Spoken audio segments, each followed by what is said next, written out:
મહેસાણાના એક ગ્રાહક ભારતના એક મોટા ઇન્સ્યોરન્સ કંપનીની મેડિક્લેમ પોલિસી 2013થી ધરાવતા હતા. 2013થી એ રેગ્યુલર પ્રીમિયમ ભરતા હતા.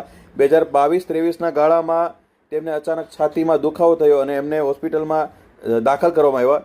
તો એમની હૃદયની નળીઓ બ્લોક હતી અને તાત્કાલિક બાયપાસ સર્જરી કરવાની એમને જરૂર હતી, જેનો કુલ ખર્ચો 3,60,347 રૂપિયા થયેલો. પરંતુ એમણે જ્યારે મેડિક્લેમ મૂક્યો ત્યારે ઇન્સ્યોરન્સ કંપનીએ આખા ક્લેમમાંથી માત્ર 1,55,000 અને 1,55,759 રૂપિયા મંજૂર કર્યા. બાકીના જે તે કારણો આપી, જે તે ચાર્જીસ વગેરેના કારણો આપી અને કાપી લીધા હતા.